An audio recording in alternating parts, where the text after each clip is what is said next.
Hello everyone, welcome to my first jazz tutorial video. Today in this video, I'm going to talk about how to listen to a jazz record.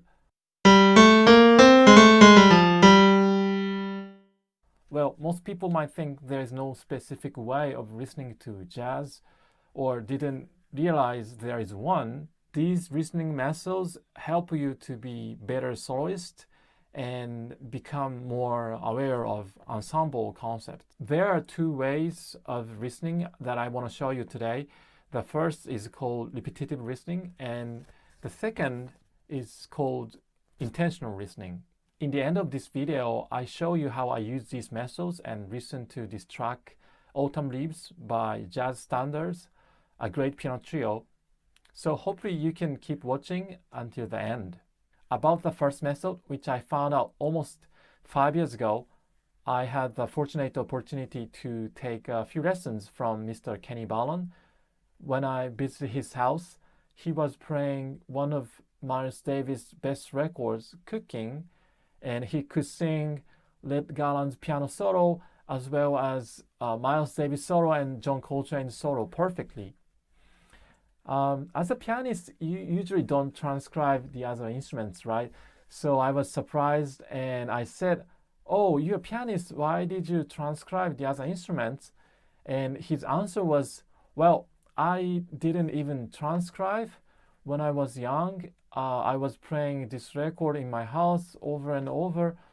So I spontaneously memorized everyone's solo." So this experience had taught me the importance of repetitive listening because that's how one of the best pianists had internalized the song. I recently had a great online meeting with my classmates and many of the jazz faculty at Indiana University. And I remember Professor Pat Huberson, who is a great trumpet player and educator, mentioning that he listened to the same record over and over. Remember, it's important to stick to a single record or even single track that you really like. Listening to it repetitively will help you absorb much information and insight from a single record. The next method is intentional listening. I learned this method from one of my music friends about 10 years ago. It has been very helpful, and the way I listen to jazz records has totally changed since then. During the same online meeting with people from my university, Professor Tom Walsh, who is a great educator and a saxophone player, mentioned exactly the same thing. In this method, for example, the record you are listening to is a piano trio album. First, you listen to the record from pianist's point of view. Then, secondly, you listen to the record from bassist's point of view. And lastly, you listen to the record from drummer's point of view. While listening, try to think why the pianist, bassist, or drummer played in that way every moment. They must be inspired from the other band members and their reason that makes them do so. Try to think how their musical approaches inspire the other band members at every moment. Dynamics, rhythms, harmonies, phrases, similar things such as that.